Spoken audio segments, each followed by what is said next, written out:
Welcome to the second lecture of week 2. So, one more thing that we need to figure out in order to analyze consumer decision making is the budget constraint. We all know we all want different things, we all want more of different things. However, we don't get to uh, buy everything because we are constrained by how much money we have and what is the price of the commodity that we want. A budget constraint is just a way of expressing this idea that you are constrained by the prices and income that you have. So let's look at a few definitions. A consumption choice set is the collection of all consumption choices available to the consumer. So, what constrains consumption choices? Budgetary, time, and other resource limitations. A consumption bundle containing X1 units of commodity 1, X2 units of commodity 2, and so on is defined or denoted by the vector x1, x2 till xn. It's basically listing of all the commodities that you are interested in buying.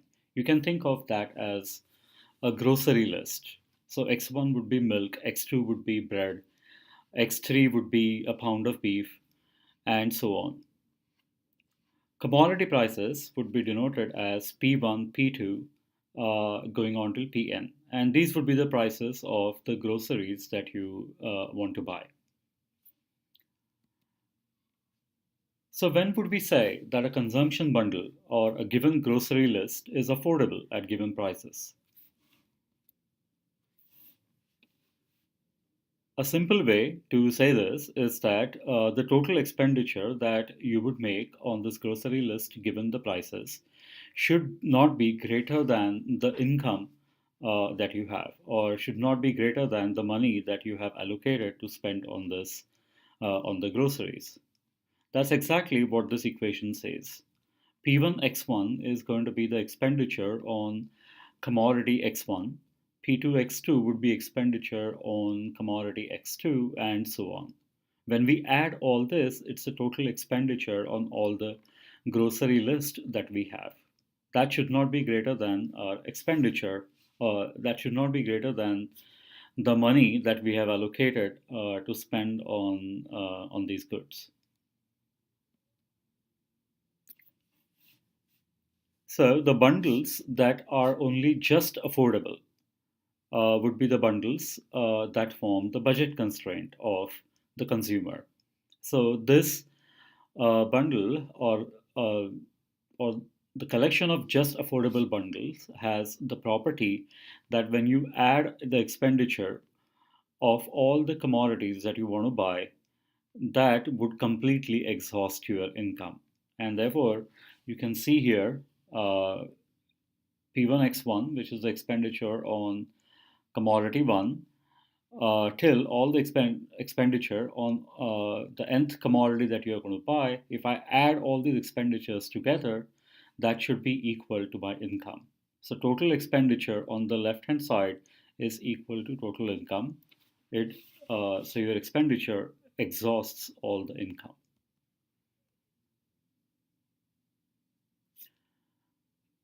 On the other hand, a budget set is a set of all affordable bundles.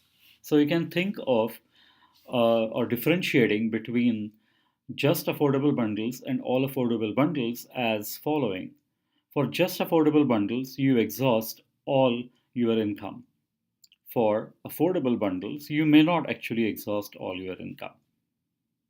The budget constraint then is the upper boundary of the budget set. You cannot go beyond that because the budget constraint contains just affordable bundles, which by definition exhaust all your money income. So, how can we imagine this on a diagram? So, let's take a simple example of two commodities. Let's say that you want to buy milk and bread. So, milk is x1, bread is x2, and we want to write the equation of the budget constraint. Remember, budget constraint is a collection of just affordable bundles, which means that it should exhaust all your money income. So that's what we are writing here. P1 X1, which is the expenditure on X1 commodity, which is milk here, P2 X2, which is the expenditure on X2 commodity, which is bread here, should be equal to the total income available to spend on these two commodities. So, how do I figure out the line that I want to draw that represents the budget constraint? A simple way of drawing a line is to figure out 2 points. The best, if no other information is available, the best way to go about it is to figure out what are the intercepts that we would have. So, for example, look at this point m divided by p1. This is the intercept on the x-axis. It means that if I decide to spend all my income on x1 commodity, then this point tells us how much of x1 could you actually buy, which is nothing but total income available divided by the price. So, for example, if total income available is $20 and a gallon of milk costs you $5, then you can buy 4 gallons of milk in the given amount. Similarly, on the y-axis here, you have expenditure on the other commodity, which is here we said it will be bread. Now this point here, m divided by p2, is the point where on x1 axis you don't have any units of x1 that you're buying, so it's zero. You're spending all the income on x2. So if you're spending all the income on x2, then m divided by p2 would be the units that you would be able to buy. So for example, $20 is your income. The price of a loaf of bread is $4, then you would be able to buy 5 loaves of bread if you spend all the money on bread. So there you go. We have 2 points, and to draw a line, we just require 2 points. So let's go ahead and draw a line joining these 2 points, and that exactly is the budget constraint. All the bundles, right? So all the various combinations of x1 and x2 are represented by any point on this budget constraint. All these points share one common property. You buy any bundle, you exhaust all the income, or you basically end up spending all your income. So, for example, look at this green point. It shows you the just affordable bundle. Of course, I would like to have the bundle which is represented by this point, but my income is not going to allow me to have that. And I can have all the bundles which are there or which are bounded by the budget constraint because all of them are affordable. In fact, I can buy them and still save some money because they don't exhaust all my income, or I don't have to spend all my income in order to buy that bundle. So the area bound by the budget constraint and the x-axis and the y-axis is called the budget set. It's the collection of all affordable bundles. So it's basically affordable and just affordable. Both bundles, kinds of bundles are included in it. Budget constraint is the boundary of the budget set.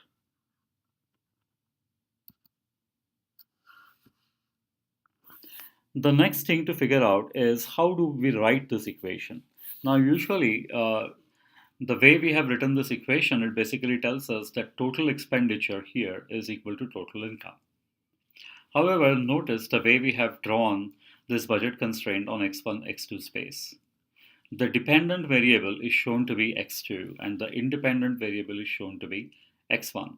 So it might help to write the equation or solve this equation here for x2. So if I do that, then x2 would be equal to minus p1 divided by p2 multiplied by x1 plus m divided by p2. What is the advantage of writing the budget constraint like that? The advantage of writing the budget constraint like that is I get to know what is the relationship between x1 and x2. So, for example, if x1 goes up by 1 unit, then x2 goes down. By how much does it go down? It goes down by minus P1 by P2 units. Okay, so that is what we call as the slope of the budget constraint. So the slope of the budget constraint is minus P1 divided by P2. It is very simple algebra to figure out how to go from this equation to this equation. All you have to do is to solve for x2. So a simple way to do that is to get rid of P1 x1. So for that, you subtract P1 x1 from both the sides. So then you would have P2 x2 is equal to m minus P1 x1. And then divide both the sides by P2 to get rid of P2 from here. And then that's how you come to this equation.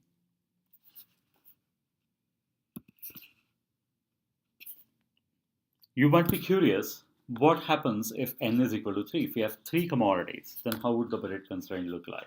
Fortunately, we can still draw a diagram. It just would now be a three-dimensional diagram, and it would not be, the budget constraint would not be a line anymore, it would be a plane.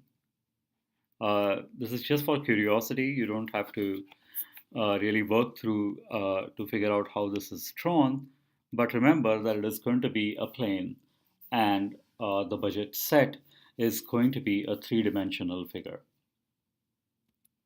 All right.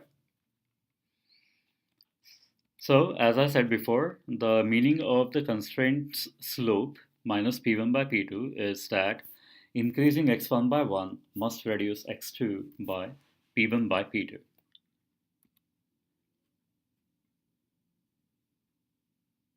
So the same way we are showing here, if I reduce P1, if I increase P1 by, if I increase x1 by 1, then I go down on x2 by minus P1 by P2. That's the meaning of the slope. So the opportunity cost of an extra unit of commodity 1 is P1 divided by P2 units foregone of commodity 2. So that is the way you can understand that. What would be the opportunity cost of increasing consumption of x2 by 1 unit? It would be exactly opposite of the opportunity cost for increasing 1 unit of x1. And therefore, if I increase x2 by 1 unit, I will have to reduce x1 by p2 divided by p1. So that's the reciprocal of the other slope. Now let's figure out what happens to the budget constraint if prices or income change. As consumers, we know that we go to the stores every day and we face different prices for the commodities. There are few commodities whose prices remain same. So changing prices is a common scenario that we face. Similarly, occasionally we get raise in our salary, wages. We have some windfall gains. So our incomes change. How would we show that on the budget constraint or on the budget set diagram? So let's look at this. The green area here shows the original budget constraint. And now let's say that your M increases. You have more income to spend on. Intuitively, before we show that on the diagram, we know that if prices don't change and if only income changes, then you basically have more money to spend on both the commodities. So the set of affordable bundles should basically increase in size. And that's exactly what happens. The new budget constraint, without change in prices, but only change in income, it lies to the right hand side of the original budget constraint. And the slope is the same because the prices haven't changed. So it's a parallel shift. So when income changes, keeping prices constant, it leads to a parallel shift in the budget constraint, implying that an increase in income would increase the size of affordable bundles. A decrease in income would reduce the size of the affordable bundles. Now,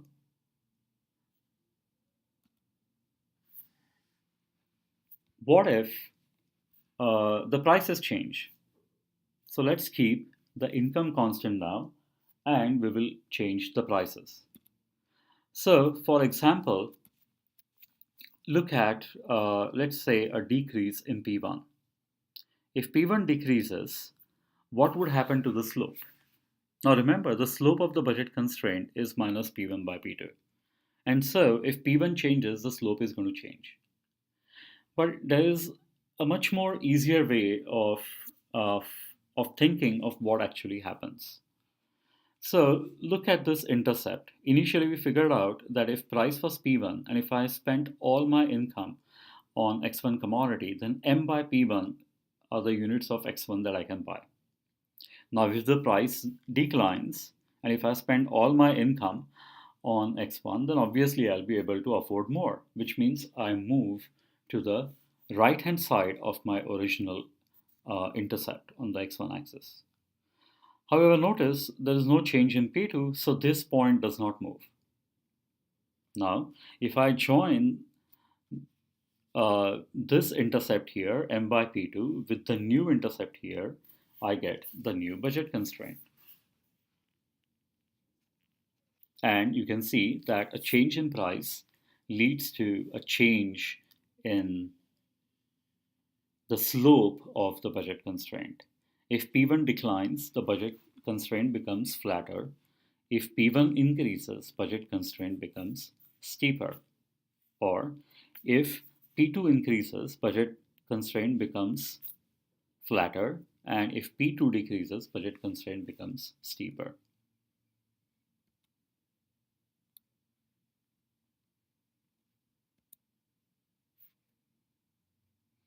So, just to recap, reducing the price of one commodity pivots the constraint outward.